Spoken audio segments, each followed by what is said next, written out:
Larry Kunkle, radar second class. 5 days after I graduated from high school, I decided I'm going in the Navy because my friends were all going to college or they were going to the service. And it was draft time and they were handing out draft numbers and with the lotteries and everything like that. And so I decided I'm going to be going into the service, and I won't be able to select which branch I want to go in. So I selected ahead of time. I want to go in the Navy, and I had future people before me convinced me to go in the Navy, and a couple of them were, when I was in 7th grade, I was getting off the school bus in Ephrata, Pennsylvania. That's where I grew up, in the Amish country. Getting off the school bus, and kids in the bus were saying, "Larry, look across the street. There's some naval recruiters there on your porch. What are they there for?" I said, "I don't know." But I knew that they were going to come to see me because I asked for pictures of ships and things like that. And they were there to show me pictures of ships and stuff. And they sealed the deal after, I could have signed a contract. In the 7th grade, I was ready to go into the Navy, And they thought I'd probably be going that night. I would see them anymore. But I showed up the next day at school and everybody was so excited that I'm going in the Navy. But I said it'll be when I graduate from high school. I can't go now, I have to wait. But things like that, and I always say, people never told me you get seasick when you go in the Navy. We had the ocean, the New Jersey Ocean near us. It was too far away. We'd go swimming. We would swim out in the waves and stuff like that, and never did I think what would happen if I'm on a ship and we're bobbing in the storms and things like that. I'll probably get sick, and sure enough, I did. And as a radarman, when I went into was assigned as a radarman, I went in and many times I was on the radar scope watching it go around, and I was sicker than a dog.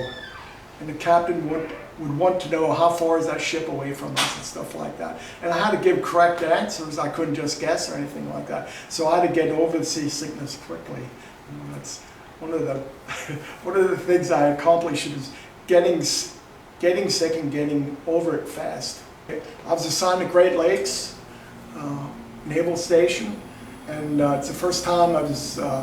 In fact, it was probably the first time I flew, because we flew from Lancaster, Pennsylvania to Chicago. And that's one of the first plane trips I think I ever had. And of course, this is all brand new stuff to me. I just got out of high school. In my first flight, I'm having all kinds of firsts along the way. And my station was in Great Lakes, and we went on the base. They introduced us to our squad leaders, and who our guys were that would serve as our leaders. Like in the Marines, they have the guys who tell them what to do. Well, we also have in the Navy. You have different things that you have to do, and we had schooling. Boot camp was 6 weeks long. We had all kinds of schooling, firefighting, we learned how to fight a fire inside a ship, stuff like that. And when it came to jumping off a tower into the water, I loved to do that. So that came very easy to me to do. And so we did that and went through boot camp, and at the end of the boot camp, they gave us a sheet of paper to fill out to have what we want to do. And I told what my experience was and everything like this. And when I got the report back, I'm going to be a radarman, I said, I don't believe it. I don't even know how to plug a radar unit in. And here I'm going to be a radarman. But they through all the tests and stuff, they ascertained that I'm going to be a radarman. So which I did. And I never regretted that I was assigned to radar. And the neat thing about it was I got to see things on my radar scope. that everybody else could see visually by going out on the deck and look.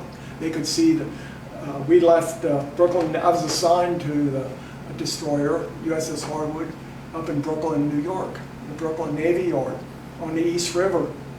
And right next to us was the USS Constellation, an aircraft carrier, and they just had a big fire aboard their ship, and a bunch of guys were killed in it. So they had remodeling to do, you know, dry docking to do, and one of their things they were doing as a carrier, they had a big sled they had hooked up. And they would shoot this sled off because to get it ready to shoot launch planes, they would shoot this sled off. It would fly out over the East River, and then they'd pull it back in and launch it again and pull it back in. It was incredible to see that kind of stuff. You know, see this bigger than a car going out there, and then they pull it back in just to check their launching material. And that was in New York when I was assigned to the ship in Brooklyn Navy Yard. My best buddy in Pennsylvania said, "Well, I'll take you up there." Okay, so he took me up there and dropped me off, and he said, "I'll see you." And we didn't have cell phones then, and so he left. And he's going down Fifth Avenue, or you know, a couple blocks away from me, and they tell me in the Navy, "Well, you got the weekend off." I had no way to catch it. So he went back home, and I stayed there for the weekend. But I really enjoyed New York, you know, being around the neat streets and the neat people of New York. It was a great time. And then when we decided to, the ship was leaving port, we worked on the ship during the times we were there, you know, because it was in dry dock also, and we had to paint and scrape paint, stuff like that. Stuff we didn't have to do after we were launched, you know, after they had released the ship. And when we left dry dock, and going out to have a shakedown cruise, I would use the Statue of Liberty as a marker on my radar and tell the captain, this object is X amount thousands of yards away from us. But I was using the Statue of Liberty, and the other guys, they were all standing out on the ship looking at the Statue of Liberty, and here I'm inside, you know, giving the captain information, what he needed to know out of the Combat Information Center. And another thing I liked about the Combat Information Center, the radar scopes and stuff, they had to keep them cool. So we were in air conditioning most of the time. That's one of the benefits of being a radarman. When you were on duty, you were in air conditioning, and you go outside. You know, you were in the elements outside, and that was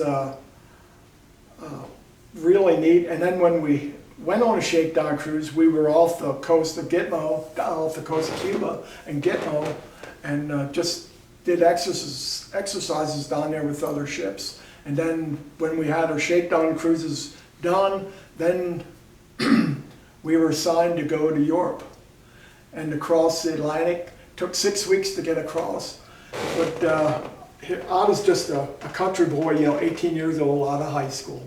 And I thought, oh boy, this is really something. So it took us 6 weeks to get across, and we landed.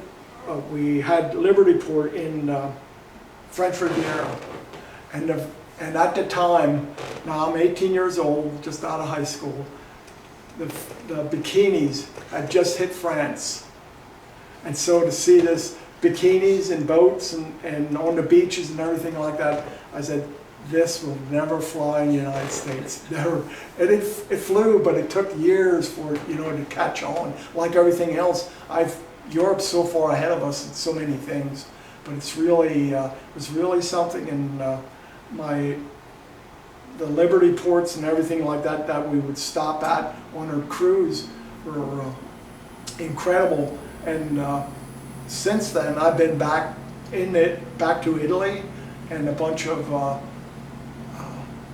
other ports call over there we had stopped at, and I was on the island of Capri, and they had a chairlift going to the top of the mountain in Capri, you know. And as I was going up, I had my Navy uniform on, and this girl said, "Where are you from?" And I told her I was from Pennsylvania. She said, well, she only lived a couple miles away from my home, and here in a completely different world that that we met like that, you know. And of course, it was just a meeting, going up and coming down, and that was it. But going to Sicily, I was down when we were there in Sicily. They had a wedding. We were at a wedding. I wasn't at a wedding, but I saw a wedding. But it was almost like The Godfather was there. The Godfather wedding. After years later, The Godfather came out, and oh my gosh, I'd done, you know, I saw all of that stuff, you know. But it was incredible being there, you know, in Italy itself. But I really loved that country, and one day when I was on Liberty, I went into Naples, and it was a Saturday night. Oh, what am I going to get for dinner? So I ordered spaghetti, and so I ordered spaghetti. Little did I know my white uniform was there, and you can mess your clothing up with spaghetti sauce and stuff like that.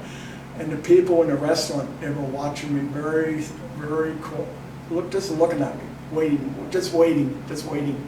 And I did it very slowly, ate the spaghetti, didn't get anything on my uniform, but that was incredible because so many times since then, you know, you eat things, you splash spaghetti sauce on you and stuff like that. But that's one of the things I remember uniquely about Naples, and being able to tour Italy. And a couple years later, we went as our friends, we went together with them, we went over to Italy and covered all that area on a bus trip, which was really neat.